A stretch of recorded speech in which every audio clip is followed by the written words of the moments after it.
Welcome back, or if it's your first time, I'm glad to have you here. I'm Matt Fendora, and you're tuned in to the Choose to Live, Love, and Grow podcast, where we journey together toward becoming the best version of ourselves. Using mind, body, heart, and spirit as the anchors of our podcast, join me as we set sail into the depths of self-discovery, unraveling the interconnected layers that shape our growth. If you resonate with today's conversation, consider subscribing to the podcast. Your support means the world to us and ensures you never miss an empowering episode. Hello, and welcome to another episode of the Choose to Live, Love, and Grow podcast, your go-to destination for personal growth and empowerment. Whether you're a loyal listener or a newcomer, I'm grateful for your presence. Today, we have the pleasure of chatting with Christine Cooper. Dr. Christine Cooper is a reforming mean girl who has dedicated herself to continuously developing exceptional people skills and growing her emotional intelligence. She counts herself fortunate to have lasting worldwide friendships, strong family bonds, and rewarding patient relationships. A licensed pharmacist, Christine holds a Doctor of Pharmacy degree from the University of New Mexico. She revels in the adventure of working with people from all types of backgrounds to improve the practice of pharmacy. She calls Alexandria, Virginia home.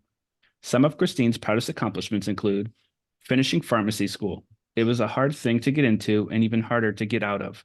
It was a test of resilience. What makes her heart sing? Her family. They're goofy, silly, and big-hearted. They make life warm and fun. Without further ado, here's Dr. Christine Cooper. How are you doing today, Christine? I am good. You recently wrote a book called Finding Value, and so I'm really curious of the backstory of where that book came from. So, kind of a little bit of history on me is my dad was in the Navy before I was born, but then he had transitioned to work for a government contractor, and so similar to the military, wherever the government or wherever the contract was, you followed.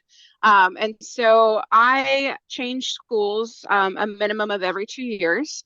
And you have to learn how to fit in quickly, or what your version of fitting in is. And oftentimes, yes, you can be kind, but also the person who has the witty response, which is typically cutting somebody down, is the person who fits in the fastest. And so I got pretty good at doing that. It wasn't until I transitioned into college, into the four-year university that I went to, and before I actually stayed at a school for longer than 2 years. So that was when I started to realize a lot of the long-term ramifications of being a mean girl, of being that person. And I had to start understanding how that impacted not only other people's lives, but my own life, and how to fix that so that I could live a better life. And really, once I hit pharmacy school was when those lessons started to sink in. And eventually, I knew for a long time I loved to write, and I knew for a long time that I wanted to write a book. And so, of course, you go out and you buy a book on how to write a book, so you can somebody can teach you how to do it a little bit faster. And as I am reading through the book, it's like, what do you know more about than some other people do? And I'm not going to necessarily say I'm an expert on this. This is what I have learned through life in order to help people smooth out their own life. And I like to look at it as more of a, this is what I did, so try this instead. This works a little bit better. So kind of that practical application of those lessons that are already out there in the world and why they are important. Mm-hmm. How long were you in New Mexico before you started pharmacy school, or was that just a spur of the moment? Hey, this is the school I'm going to apply to, and I'm just going to move there. No, so we moved there when I was 16. So I actually graduated high school there, and it's a complicated answer because I moved away again when I was 18, and then I went back home, and then I moved again when I was, how old was I? I was 21. And then moved back when I was 23. Like, so there's lots of back and forth in New Mexico. Mm-hmm. And eventually, so I started out at the community college in Albuquerque.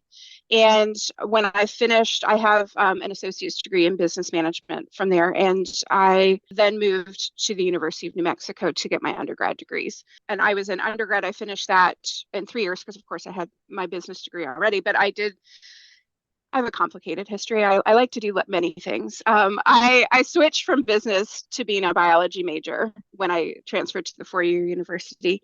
And as I was going through that, I actually thought I wanted to be a marine biologist. And I started looking into becoming a marine biologist and realized how much chemistry is also needed with that. So I then added on a chemistry degree because I needed so much chemistry. I needed actually one class to get the degree. So I was like, I might as well finish that. And so, yes, I graduated with a degree in biology and a degree in chemistry. And during that time, several of my friends had started to, one went to med school, and a couple went to pharmacy school, and we all just talked about it, and they just loved pharmacy so much. And I was like, I mean, I've got the background to do it. Let me think about it. And I applied. This piece is in the book because I applied when I finished undergrad. I applied to pharmacy school the same year, and I did not get in, which made my heart very sad. But then I went off to Disney. I went back to Florida. I had been bouncing back and forth between Florida and Albuquerque quite a bit, and I worked at Disney's animal programs for a while. And I had what I would call the world's coolest job, and I was miserable at it. So the world's coolest job, for those who would like to know, is I worked, like I said, in the background for the animal programs, and I was their scientific research coordinator. So if anybody wanted to do some research on, say, the elephants, they would need to send in their proposal to me, and I would coordinate it and get it through all the veterinarians and the PhDs and doctorates that work there, to make sure that it was ethical and high quality and it was going to treat the animals well. It's very, very important to the Disney's animal programs that their animals are treated well. And so I got to do things like get slimed by a rhino because you have to go check on the rhinos. And I have been petted by an elephant. I had the elephant reach up their trunk on the berm and try and pet my hand. It probably thought I had something to feed him, but I've been petted by an elephant. So yes, I have these amazing, cool stories that I'm very proud to have in my life. And I realized during that time that as much as I love environmental conservation and taking care of our world and our animals that are in it, it wasn't my true passion. And so I determined that I needed to continue to apply to pharmacy school. I wanted to take care of people and I wanted to work in healthcare. And thankfully I had a broad enough background that I could go forward with that. And it took a total of 3 years of applying before I got into pharmacy school. And then I got it. So yeah, it's strength of character for that one. So you said that you didn't really start working on relationships until you went to pharmacy school. Is that correct? No, that's when I actually started to see the turnaround in the repercussions. I started working on them more in undergrad and realizing it took a few years. It was more towards the end of undergrad, but starting to realize that, hey, being this mean girl, yes, it's good for a quick moment, but I want to keep these friendships. How do I keep them? And so you have to have a different mindset when it comes to the longevity of friendships. So where does creating meaningful relationships start? I have learned that it starts much earlier in the process than 2 to 3 years down the road.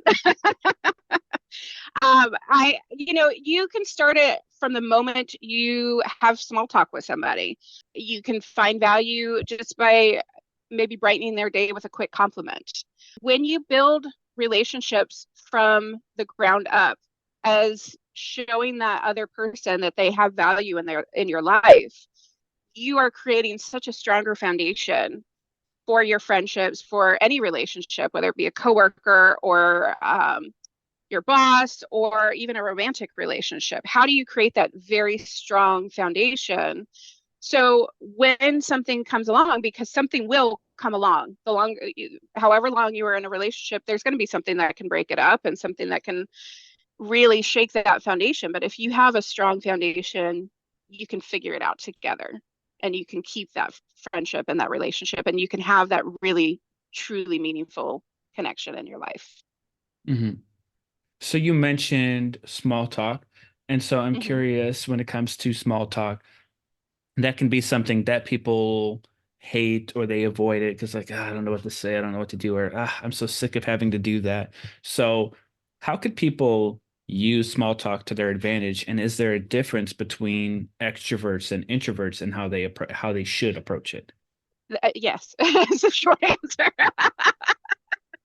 I'm going to tell you right now, I am an extrovert and I cannot stand small talk. Like it drives me nuts. Nevertheless, it's one of those necessary evils in life because you can't get to a good conversation unless you have the little one first. Like Hmm. it's part of how it goes. So how do you start those conversations is one of the questions I try to answer for people. And it can be you that starts that conversation and you just go up to somebody and like it's hard to see right now, but I have my hair is blue and purple and pink and I have people walk up to me all the time and they're like, I love your hair. And I love that. I'm like, thank you. I will try and also spot something about them that I think is fun and stands out. And you can't necessarily do that on everybody, but just something real quick so you have that connection and that exchange.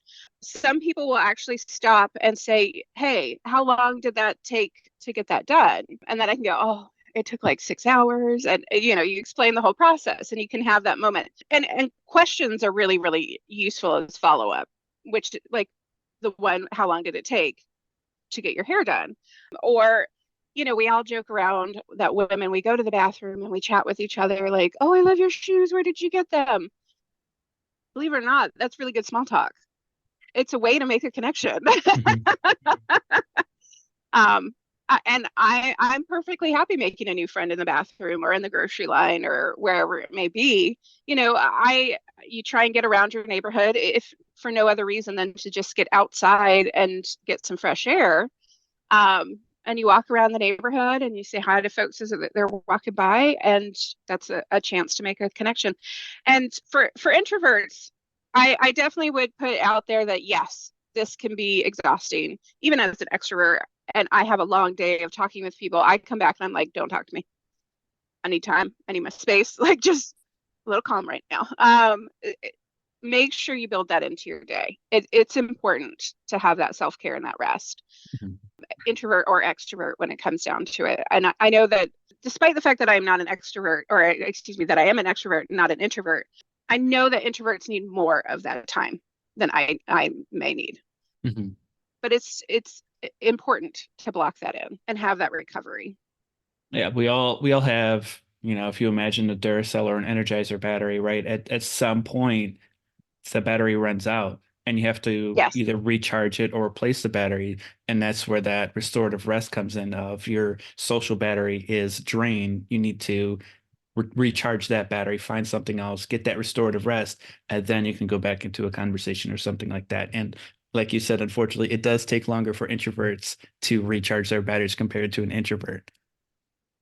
Yes. And but one little asterisk we can add on to that is having these conversations, even though they're small talk and they can be draining, can actually has been proven to help lift your spirits and your mood. So even just having one or two in a day can be beneficial to you overall. So sneaking them in can be good for you. Yeah, that makes sense because especially for our mental health, we have to have that social connection. It's just one of those requirements. You have to have that. Yeah. And I work from home, so I make a point to go out every day. First off, you need your 20 minutes of sunshine every day. Let's get that in. And also just to go out and make the connection with my neighborhood. And so my neighbors know who I am and they connect with me on even just a hey, how's it going level. Yesterday, I was out walking the dog and I had not seen one of my neighbors in over a year and I just waved at her, it was her and her family out there. And she was so excited. She was like, oh my goodness, you're here, you're out. I was like, I've been here the whole time, but yes, it's nice to see you. That made my day. I'm sure Mhm. it made it brightened hers as well. So that was fun. Yeah. So one of the things you mentioned in your book when it comes to creating the meaningful relationships is it starts with us. Mhm. Can you explain how it starts with us? You need to be able to remove your personal judgments when you are talking with somebody else, in order to fully understand who they are. Let them present who they are to you. For a couple different reasons, you want to remove your judgments. One, your judgments get in front of your being able to understand where somebody is coming from. So stepping aside from that so you can see that. Plus, two, if your judgment blocks you from truly listening to somebody, you miss so much of the value that they can bring. Another top tier piece would be emotional regulation. Hmm. We all get mad about things. It happens. Sometimes you get mad immediately. I walk into certain retail stores. I worked in retail for so long. It like walking into one of the stores just makes me instantly mad. Like, but whoever's going to help me in that store is not the reason I'm mad. So I need to emotionally regulate when I go in there. I need to make sure I'm not putting my bad feelings onto this person who is here to help me. Or maybe there's a coworker who just rubs you wrong. Like we don't get to pick our coworkers. Hmm. They're just part of life. Sometimes they rub you the wrong way, and that happens. And maybe 90% of the time you're great colleagues, and that 10% of the time you're like, oh, she drives me nuts. But I can control how I react to this situation. Hmm. And so that's where emotional regulation comes in. And in those situations, it's also important to remember to set your boundaries, because this person may be driving you nuts because they don't know that this particular action that they're taking, whatever it may be, is something that annoys you. So Hmm. draw that boundary and say something. You don't have to be mean about it. Just say, this is a boundary for me. I need you to step back. Something along those lines. Hmm. So sometimes when we get into those situations where we're not getting along with one of our coworkers or somebody else, we feel that sometimes it's because we have these biases and we're judgmental. And in your book, you mention how that's not always a negative thing and how sometimes that could be beneficial. So could you expand upon that? Yes. So judgments do have an evolutionary purpose to them. Let's think about this. As a woman, I have to think about it when I'm walking into like a dark, creepy parking garage and I have to go get to my car so I can get home, right? We are taught as women from a young age, make sure your keys are in between your fingers, make sure you're ready to go, make sure you have, if you have electronic locks, make sure it doesn't unlock the whole car. You just unlock the driver's side so nobody can sneak into the car. Like all of these things we have to think about. That awareness is a predetermined judgment. And quite frankly, it's a predetermined judgment that heightens my sensitivity to sounds and to my situational awareness. And it could potentially save my life. So that is one of those situations where that judgment is good. It puts you into that flight or flight mode and gets you ready to go if something comes your way. The reverse of that can also happen, like we were talking about previously, where that judgment gets in your way and it not necessarily puts you in the flight or flight mode, but it puts blinders to where you are looking at the world in a different way that is stopping you from being able to see somebody for who they really are. You see one thing about them and that's it. They're cut off. I don't want to know anything more about them. When that person could be exactly who you need in your life to find an extra ray of sunshine. So in those moments, how do we find the value in in that relationship that we may not see in the moment? This takes a lot of work, and I freely admit, like, this is why I call myself a reforming mean girl, because I am continuously having to work at this. I have to remind myself this is a judgment. I need to come down from this judgment, come away from it, and pull that blinder at least to start with, maybe just a little off my eyes, and maybe a little more the next time, and a little more the next time.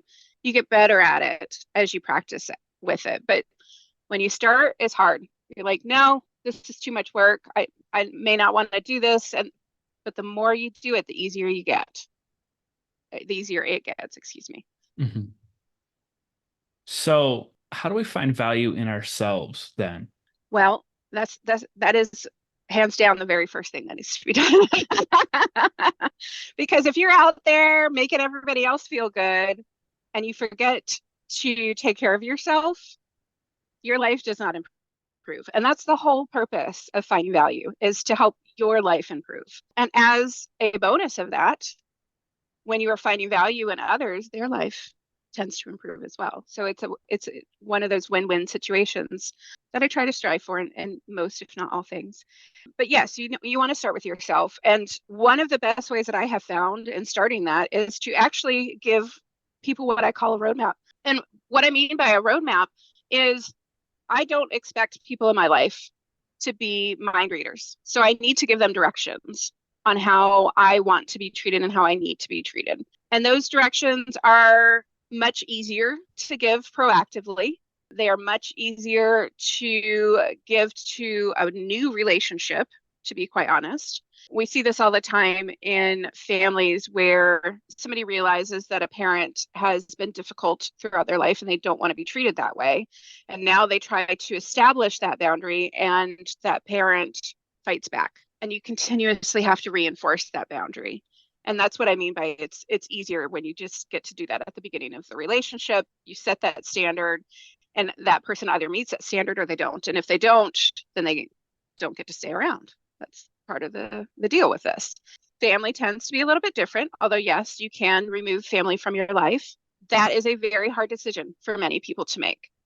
And so setting that boundary typically comes first. And of course, if a parent or sibling or whoever it may be, maybe it's an uncle or an aunt, if they don't respect that boundary and they continuously cross it, we know it's much healthier to remove that person from your life, as hard as that is. Hmm. It's funny because I can relate to that so much because of how my childhood was. It's kind of forced me to grow up a lot faster than maybe I should have. And so it's interesting because it made me grow up in one way, not necessarily the right way. And so it's kind of like when you're leading a horse with a carrot, right? And you get the blinders Mm-hmm. on, you just want the horse to go this way. That's how my life was going. And so there was these other things, these opportunities, ways to grow that I was missing out on. And so as I start to see the world in this bigger aspect, in this bigger way, not everybody else wanted to see it the same way as me. And so my parents wanted to keep me in this little bubble and didn't like the fact that I was getting outside of that. I was continuing to grow. And so now it's to the point where I'm like, okay, well, let me set these boundaries. And Mm-hmm. unfortunately, those boundaries continuously got crossed, and my feelings were getting invalidated. And I had to make the tough decision of, okay, we're gonna make this boundary like bigger and bigger and bigger until you realize, hey, maybe you should stop crossing this boundary, and then we can find work on our relationship. And so that's kind of where I'm at in my life right now. Well, that, I know how hard that is, but I am so proud that you did it and respected yourself enough to do that, Hmm. because life is hard enough. Let's not make it harder on ourselves. You set those boundaries, you make sure that they stay, because that's what you need to live a good life. And you did that. Hmm. I hope you pat yourself on the back for that, because it's a big deal. I did. It took me a long time to do that because somebody had told me a while ago, like, just block them, like on social media, just block them. Like that's all you have to do. I'm like, but they're my parents, they're my family. Like Hmm. I shouldn't do that. And then it just kind of kept going. I'm like, you know what? Like this is not okay. First it was just I was going to delete comments. I was like, why am I? If I delete this comment, it's just going to come back. Like, and then I have to have a conversation of why'd you delete my comment? Like, it's like, all right, well, like social media isn't real life. That's okay. Like, I can block them on social media. They don't have to be there, but they could be like, they can just use my phone number and talk to me that way. And Hmm. it's interesting how that's gone too, but that's a completely different story. But yeah, the boundaries have to happen. Yes, very much so. Respecting ourselves enough to put those boundaries in place and stick to them. If you are continuously trying to justify somebody else's behavior, you're making that boundary murky, and that other person doesn't understand that that boundary is truly important. It's ultimately going to end up being detrimental in your life. Hmm. They like that boundary not being there. So it's not detrimental in their life. Hmm. It's yours. So another topic I want to talk about, because this is kind of where we're at in society, is we have a lot of social and political butting heads, right? Like the way our climate is right now. So we're bound to find people that we just don't get along with in that aspect. And sometimes you still have to get along with them, like maybe they're your coworkers. How do we create and establish that relationship, even though, let's say, you hate the other person's guts because of one of those sides that they're on? Most of these things are hard, but this is very hard.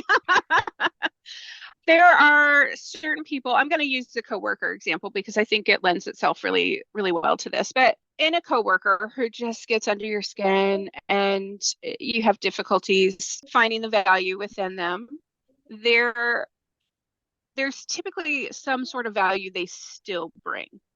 And so my recommendation is to concentrate on that value and just remind yourself of it. I will use myself as an example. I work in a very detail oriented environment, but I am not personally a detail oriented person. I have to figure out how to make that work. But I work with a lot of very detail oriented people. And so the two different sides of that trying to work together, it can rub people the wrong way sometimes, including me. I get rubbed the wrong way because I think they're being too nitpicky, and vice versa. They think I'm being too loosey goosey. So, but I do remind myself that this person helps me have the highest quality in my work. And that's something that's really important to me. And so when they are being what I feel is too nitpicky, I will ask questions to get to the root of why they want something a certain way. But I'm also reminding myself they are trying to help me be better. Maybe they're not approaching it in the nicest fashion, but they are trying to help me be better. Mhm. Do you think there's a time in which two people absolutely cannot get along? Probably. But I think for the most part, the vast majority of the time, we can find at least little pieces where we can connect on. And I'm gonna let you go, guys, right now. Right now, I don't think everybody needs to be my friend. Like I don't. First off, I don't have time for all y'all. I love lots of people. I'm an extrovert, but I don't have that much time in my life. I want quality connections. I want people who want to be in my life.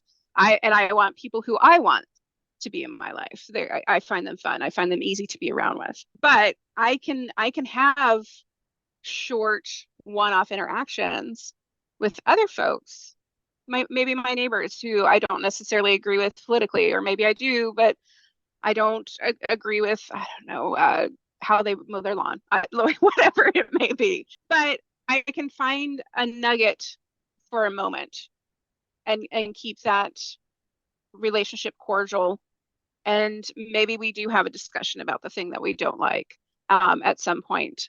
And maybe they learn that what they're doing is good. Maybe they continue on their merry way because they don't agree with me. Hmm. I'm okay with people being different from me. I'm quite happy that people are different than me. How boring would life be if we were all the same? Yeah. I like it when people challenge me because it helps me think about myself a little bit. And sometimes I will come to the same conclusion as somebody who has determined they're fine the way they are. Sometimes I determine I'm fine the way that I am, and I'm going to continue moving forward with it. Other times, it's a good point of self-reflection to say, oh, yeah, I could have handled this a little bit differently, or maybe I can think about this a little bit differently and understand the world a little bit more. All of those situations can happen. And that, Mhm. yeah. And I think it's important that to understand and recognize everybody else has a different background than you do. And so Hmm. you may have this perspective and they may have this other perspective. And it's because you had two vastly different lives that happened to you, which kind of ingrained these values or these belief systems into you. And so you kind of have to, my friend says, meet them where they're at. And I think that's such an important thing to recognize with these relationships, especially when there's people that you may not get along with. Just meet them where they're at. And then you guys can, if you meet there, then you can actually walk together instead of just butting Hmm. heads all the time. Yes. I love that you bring that up because it's so important in terms of removing your judgment and doing some active listening so you can meet them where they are at Mhm. and potentially walk forward. And there are definitely times where people have started out on one end where I was like, I don't think we're going to end up in a friendship. And they end up on the other end. And you're like, I am so happy I gave them a chance. Mhm. Um, and so giving people a little bit of space to be themselves and meeting them where they're at, learning about them, all of that is important. And you may end up with a really good friend as a result. Mhm. So now that we're getting near the end of the podcast, I have three questions which I ask all guests. And these questions are over the topics of what this podcast is, which is live, love, and grow. Hmm. The first question I have for you is what advice can you share about how to create a life that leaves a positive impact on the world? I would say leading from your heart. I think it's really important to be genuine, to put yourself out there, but also to be accepting of others and to let them warm your heart, to give them a chance to warm your heart. Hmm. The second question I have is what are some practical ways people can cultivate self-love? Self-reflection is going to be my number one. And self-reflection is good for many things. We've talked about it a couple times already on the Mhm. podcast, but self-reflection is important to know what you value and where your boundaries are, but it's also important to reflect upon what your actions have done and what the consequences of those actions, as well as looking a little beyond those consequences to see what the unintended consequences have been. You didn't mean for this to happen, but something you did caused it. So how can you prevent that from happening in the future? Mhm. So that for self-reflection for self-care, I think is essential. I would say also removing of judgment because I really think that judgment is just it blocks so much in our life Mhm. from and it shades some of the joy from being able to come in. Mhm. So, the third and final question I have is what is one actionable tip someone can do today to grow 1% better? One of my favorite pieces of advice is something it's a rule I set for myself quite some time ago. And it was when I started to realize how bad gossip was in my life and how detrimental and shaky my friendship foundations were when we built it off of gossip. My rule is I am allowed to complain about something twice. Things get under your skin, you need a chance to let that out. So I give myself two times to complain about it. And then I either have to let it go or I have to do something to fix it. Mhm. And so that would be what I would suggest for that. That's great. And I mean, I'll just throw out there. I remember it was Jay Shetty who said it. When you begin gossiping about somebody else, what you're saying is it's acceptable to be gossiped about. And so if you don't want to be Hmm. gossiped about, don't gossip about others and you avoid that situation completely. Yes. And I lost, I talk about it in the book, but I certainly lost a friendship to it because we gossiped about everybody else and then finally turned on each other. Mm. Um, so here I was thinking we had a great friendship and then realizing no. So how can people connect with you? I have a website. It's authorccooper.com, and I do have a contact page on there so they can contact me through that. Or you can follow me on Instagram or X at it. So at sign author C Cooper, and that you'll find me. Awesome. And then how can we support you on your journey? Oh, well, that's a lovely question to ask. Nobody's ever asked me that, so thank you. But please go out and buy Finding Value. And I love hearing stories of how I hopefully how it makes an impact in your life. So please do share those. And I would love to receive those. It would brighten my day. Awesome. Well, Christine, it was really great having you on. I hope people, took something away on how they can handle their relationships with other people, whether that's small talk, that's gossip, their own inner value, finding values in others. And I just want to acknowledge you for your transition going from that mean girl to working on that. And thank you for being on this podcast as well. Well, thank you, Matt. It's been wonderful to chat with everyone, and I look forward to hopefully hearing from some of you. Thank you for listening to today's episode of the Choose to Live, Love, and Grow podcast. I hope you took something away from this episode that you can implement today just like I did. I'd love to know what your biggest takeaway was from this episode. Let me know by sharing this episode in your Instagram stories and tag me at Matt Fendora. If you've enjoyed this episode, the ones before, and or you're looking forward to future episodes, please hit that subscribe or follow button. It helps me get this information to even more people. No matter what you choose to do, choose to live, love, and grow. Thank you, and have an outstanding day.